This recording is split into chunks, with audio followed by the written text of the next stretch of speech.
দুর্দান্ত। আমার মনে হচ্ছে যে উনার জন্য এই চরিত্রটা একটা সিনেমায় যে প্রত্যেকটা আর্টিস্ট অভিনয় শিল্পী বিভিন্ন টাইপ অফ ফিল্ম দেখি। গল্পই মেইন হিরো এই শ্যামা কাব্যের। একটি বিশেষ মাল্টিপ্লেক্স থেকে সরিয়ে নিয়েছি। শ্যামাকাব্য একটা স্লো পয়জন, ভালো লাগার এবং মুগ্ধতার খুবই পজিটিভ একটা সিনেমা। আমরা সবসময় গল্প দেখি, কথা বলি যে আমরা কি দেখতে চাই।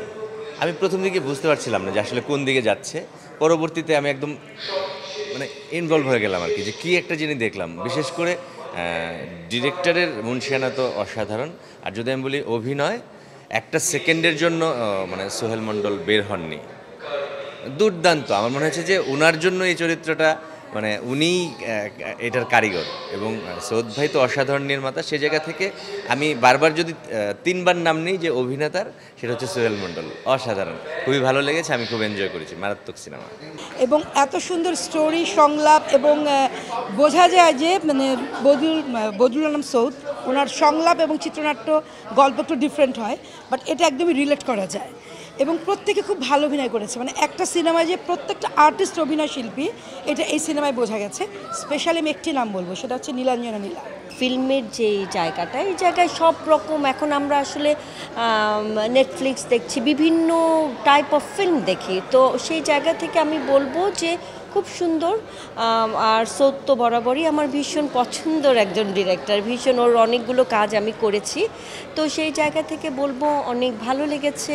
গল্পটা একটু অন্য ধরনের, আমার মনে হয় দর্শকরা ভীষণ পছন্দ করবে। শ্যামাকাব্যর সাকসেস হচ্ছে যারা দেখছে তাদের রিয়াকশন। কারণ শ্যামাকাব্যে আমরা ইতিমধ্যে একটি বিশেষ মাল্টিপ্লেক্স থেকে সরিয়ে নিয়েছি। সো সেটি একটি বড় ধাক্কা ছিল, কারণ আমাদের মাল্টিপ্লেক্সগুলোই ছিল, মূল টার্গেট অডিয়েন্স ছিল। তো সেখানে একটি বড় চেইন থেকে সরিয়ে নেওয়া অবশ্যই বড় ধাক্কা। কিন্তু এই ধাক্কাটা অতটা গায়ে লাগে না যখন কিছু মানুষ হলেও দেখে এবং অ্যাপ্রিসিয়েট করে।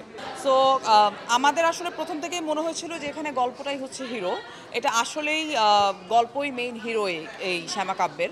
এবং যারাই দেখেছে তারা সবাই একটা লেভেলের আবেগ তাড়িত হয়ে বের হয়েছে। সবাইকেই এটা টাচ করেছে। এটা টিপিক্যাল ঘরানার ছবি না, তারপরেও এমন না যে মানুষ সেটা বোঝেনি বা বুঝতে অসুবিধা হয়েছে। এবং বের হওয়ার পর সবারই একটা একটু কিংকর দেবো বিমোর টাইপের রিয়াকশন ছিল। অ্যান্ড সবাই অভিনেতাদের প্রশংসা করেছে, সৌদ ভাইয়ের প্রশংসা করেছে, সিনেমাটোগ্রাফির প্রশংসা করেছে, গানের প্রশংসা করেছে। সো এর চেয়ে বেশি মানুষ আর কী চায়? যে গল্পটা বলতে চেয়েছি, হয়তো কোনো একটা জায়গায় গিয়ে সেই গল্পটা দর্শককে ছুঁয়ে ফেলছে, দর্শককে আপ্লুত করছে। তো সেইটা সত্যি খুব ভালো লাগার বিষয়, এবং তাদের চোখ মুখ দেখেই বোঝা যাচ্ছে যে তারা এনজয় করেছেন সিনেমাটা।